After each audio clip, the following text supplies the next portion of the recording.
A UK National Day of Action took place on the 23rd of February for people affected by the Windrush scandal. People gathered in cities such as Birmingham, London and Manchester. In Liverpool, people gathered by the Lime Street train station. For decades, the UK government has restricted citizenship to exclude and criminalise people from Commonwealth countries. The so-called Windrush scandal has shed light on the hostile environment, as it's recently been implemented against legal British citizens who've been reclassified as migrants, illegally detained and sometimes deported from their home and country. The Windrush generation were British subjects invited to move from the Commonwealth to the UK after the Second World War. However, the current Prime Minister's policy, known as the hostile environment, meant that from 2014, the UK's Home Office started to track down and deport members of the Windrush generation.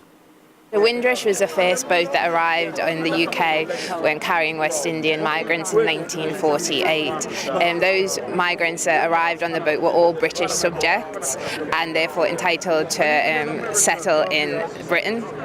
However, recently we have had people who were British subjects being deported back to Jamaica, people who arrived in Britain as children, people who've lived in Britain for decades, being deported back to countries such as Jamaica and Barbados, countries that they have no links to. Britain is their home and this is where they belong. Theresa May oversaw the creation of the 2014 Immigration Act, the policy known as the hostile environment. The 2014 Immigration Act actually escalated a lot of things that were seen in 2008. Voices were raised at the time then of the implications they could have to people from the Commonwealth countries, including the Windrush generation. It seems in the last 2 years the actual impact has really started to come that was foreseen. The deportation flights has increased, the plights of people being affected by not being able to get medical treatment has increased, more people are losing their jobs, losing their homes.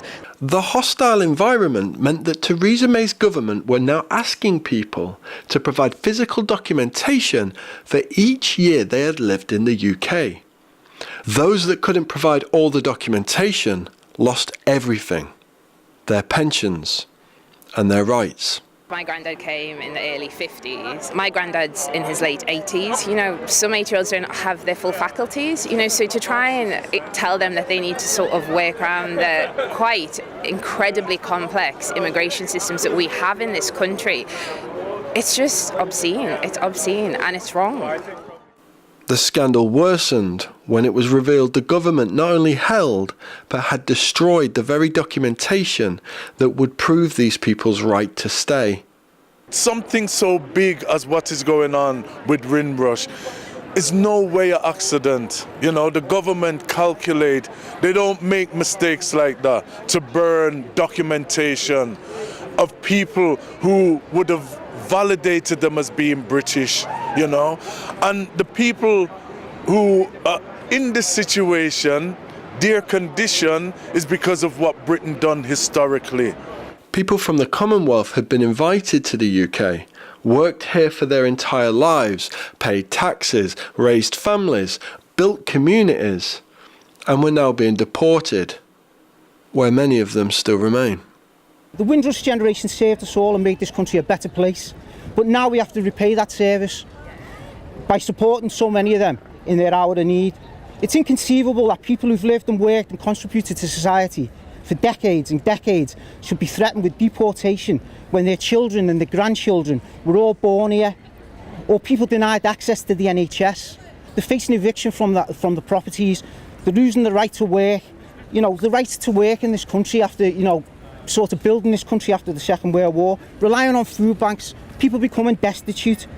This could be happening to me. My parents came here in the late 40s. My brothers and sisters who were born in Jamaica were subject to this scrutiny. So it's my family. It's not just, oh, some stranger out there who's getting locked up. You're talking about, would you want to do this to me? Would you want to do it to that person there, or this person there? We're British. I was born in Wiltshire, in Bradford and Avon in Wiltshire. This is my country, this is all I know. We need to stop this injustice and we need to stop it now. This is Merlin Norbury for The Canary.